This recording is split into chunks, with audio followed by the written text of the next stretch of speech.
When you get to the place where you see yourself as that spiritual being, all of your fears disappear and you're able to surrender.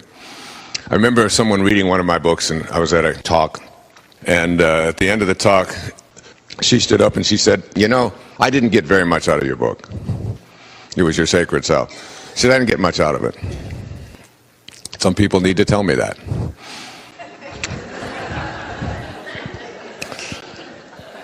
And I said, you know, there's just lots of other books out there as well, something to that effect. And it's already done, because when people tell me that I should have written it one way or another, I said, it's just so much trouble to recall them all. You know, it's like, there's too many out there. You know? She said, "But the one thing that I did get out of your book is that I no longer have a fear of death." She said, "I'm just not afraid to die anymore."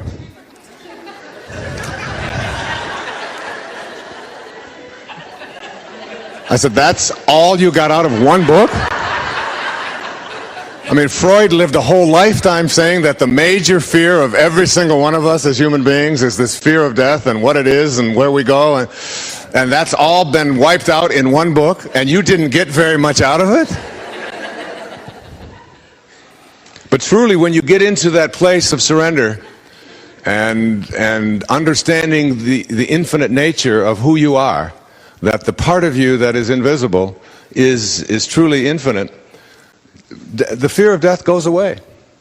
Maslow once described the flaws of self-actualizing people, the flaws. And the number one flaw, he said, of self-actualizing people is that they get over death almost as if it didn't happen, because for them it doesn't.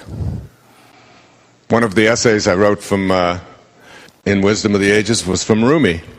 In his observation, he said, "I saw death drinking a cup of sorrow, and I called out, 'It tastes sweet, does it not?' 'You've caught me,' grief answered, 'and you've ruined my business. How can I sell sorrow when you know it's a blessing?'" That's from Rumi in the 13th century, one of the whirling dervishes. So being able to find the infinite place within yourself, that's what Valerie's book is about, the infinite mind, and knowing it, and going there, and knowing that you can't die. You just can't die. The part of you that is infinite was never born, and never dies. And coming into grips with that, that's what I mean when I speak about spiritual. I'm also speaking about the power of emptying your mind. Emptying your mind. Getting quiet. I've told people many times that meditation is a very important part of the spiritual process. And I don't encourage or ask people to meditate because it will make you more relaxed. It will bring you more peace. You will find more harmony. It'll make you look younger, because it takes the stress right out of your life and out of your skin as well. And people who've been meditating for 15 and 20 years often look much, much younger than their actual physical age. I'm 92 years old. I know that's hard for you to believe, but I tell them those are not the reasons to meditate. They're all sort of part of the sideshow of meditation. That the reason to learn to meditate is that it is the only way that you can come to know God. And the reason that is true is because God is the one power in the universe. That theme will be stressed over and over here. There is one power in the universe, not two. Most of our problems, quote, problems, come from our belief in two powers. The power of something that is God, but also the reverse, the power of something that is not of God. But I am suggesting here over and over again that there's only one power, and anything that does not appear to be of God is God going away from God. It's love going in the wrong direction, because there's only one power. This whole category of things that we call problems, which the Course tells us are just all illusions. They're all things that can't be real, and nothing that is not real can exist. Even though it appears to exist, in reality, it's not there. So what has this got to do with emptying your mind? If God is everywhere and there's only one power, it means there's no place that God is not. If there's no place that God is not, God is indivisible. You can't cut God in half and put God here and then non-God here. God is that which is indivisible. And what is the only experience that you can have that is indivisible? Everything in your physical world, the material world, the world of illusion, the world of Maya, has a dichotomy attached to it. In the Bhagavad Gita, it teaches us to blend or blur the dichotomies. Up, down, good, bad, right, wrong, male, female, old, young, conservative, liberal. There's always an opposite, North Pole. I used to teach a course in metaphysics at St. John's University back in New York in the 70s. And I used to tell my students, anybody who can come to class with just the North Pole of a magnet gets an A in the course. No South Pole, just bring in the North Pole. And no matter how thin they would slice it, there was always, in the physical world, what? Its opposite. All right? It's the world of opposites. So how do you get past the world of opposites to find the world of spirit? You go to silence. Silence, said Melville, is God's one and only voice. Because God is indivisible and silence is indivisible. You cut silence in half and what do you have? More silence.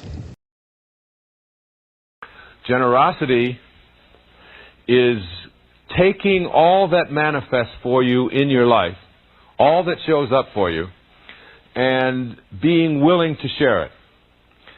The thing that generosity does for us is that it liberates us from the concept of scarcity. And that's what we need to have in order to be manifestors.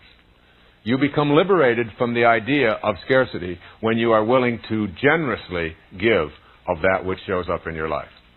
If you're free enough to give what you have away, especially the things that you have that you treasure. Like a lot of people say, and I've been practicing this for quite a few years now, a lot of people say, well, you go through your clothes that you haven't worn in the last year or two. And if you haven't worn them, just take them out of the closet and give them to someone who can benefit from them. You can always find someone that will benefit from them, which is a wonderful thing to do. But a more powerful, spiritually enriching thing to do is to go through the clothes that you like the best and that you wear all the time, or that you wouldn't want to part with because they really mean so much to you, and give 10% of those away. Then you'll see the spiritual food, if you will, beginning to show up more and more into your life. When you can give away something of yourself that you seem to be attached to, because detaching from it is a big part of this business of manifesting. You see, when you become generous, you are really saying to the universe and to yourself very quietly, I know there are no limits to this divine intelligence. I know it's inexhaustible. I know it was never born. I know it can never die. And therefore, I am willing to allow it to flow through me. The divine intelligence is always moving. It is always flowing. Generosity takes you away from that idea that somehow there's a scarcity out there. And as you practice generosity of spirit, detached from the outcome about what people are going to do with it, where it's going to go, how it's going to get used, whether it's going to be done for the right way or the way I think it should be done. Detach from that and give from your heart all that shows up in your life. Just let it keep flowing. And after a while, what happens is you are completely detached from how it works out. And you're not even attached to how things show up in your life.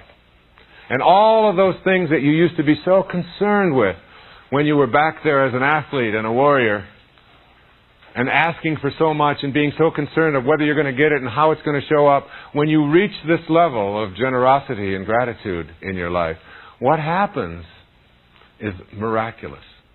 It no longer matters. And the irony here is that as it no longer matters to you, more and more shows up. until it gets to a point where you can't even handle it all. And you just keep letting it circulate. And you're not concerned at all with where the next one is going to be. You have a knowing. The idea that you have to be in competition with somebody else in order to feel good about yourself or in order to have the life that you want is just a myth. It's a meme. It's a cultural belief system that has been handed down. And I left that whole world of competition behind. I don't think there's anybody else out there on this planet that I'm in competition with. You know, the prestige, the money, the positions and all of that. All of those things have come, and even the amount of money. I make more money now than I've ever even dreamt that I could possibly make when I was in that competitive part of my life. And when you let go of it, you know, in the recovery movement, and I'm a part of it. In the recovery movement, we say, let go and let God. You know, allow the great divine Tao, the divine mind, God, Spirit, whatever you want to call it, allow it to be the guiding force in your life. And everything that you were chasing after before very likely will come chasing after you. It's a hard thing for people to believe, because we think we have to chase after it, we have to grasp it, we have to get a hold of it, we have to fight it. For me, it doesn't work that way. You are so aware of the abundance and the unlimitedness of the divine intelligence that is in everything, that it can't be exhausted, that you're willing to allow it to continue to flow through your life.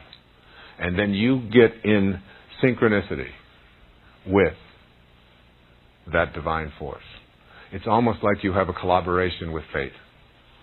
And as you collaborate, rather than fight, scarcity moves away in your life. That's how I give. When I give, I ask not for one explanation of how it's going to be used. The giving is done for the purpose of being generous, of the opening of the heart chakra to another human being. To change the thought from notice me, to what Lao Tzu calls living in obscurity, becoming more obscure. We live in a celebrity-obsessed world, don't we? Look at me. Notice me. The Tao teaches something completely the opposite. Listen to the 66th verse of the Tao. Water again. The sea stays low. And because the sea stays low, all of the rivers and all of the streams empty into it.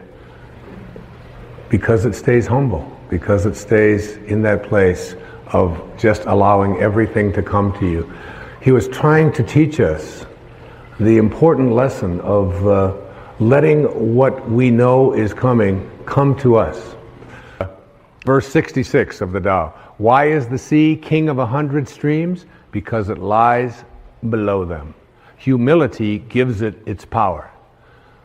That's a very important principle to understand. And I live on the ocean, right next to it. It's my front yard. And always I watch it to learn something from this thing called the ocean, which is the most powerful source of life that we have on the planet. Without it, there's no life on this planet. And because it stays low, so what does this have to say to us? Do you have the capacity to get past that ego need to always be saying, notice me, look how important I am? I mean, there's been a proliferation of this lately with this celebrity silly stuff, isn't it? I mean, CNN is doing, full hour shows on silly little things about what happened to this particular celebrity or what happened to that celebrity, and the celebrity's never even done anything. And there's all of this talk about it. And all of the new magazines. I mean, and you go through an airport and you look on the newsstand and all the same photos, just with different magazines. I don't even know what the names of all of them are, but there's like this huge market now that we have for people to get into a state of notice me, notice me, notice me. And how much do we train our young people, particularly in our schools and so on, that the one who is the star is the one who gets the most attention. The one who is the most important and the most valuable is the one that has the most people liking them and so on. This constant obsession with needing to be noticed. When in fact, what I have found for myself is the happiest moments of my life are when I can do it low and slow and not have anybody out there even know what I'm doing. To be able to, I mean, Louise never would have advertised the fact of some of the things I talk about with her generosity. She does it anonymously. It's almost always done in those ways. No, look at me, look and notice me, how important I am, and so on.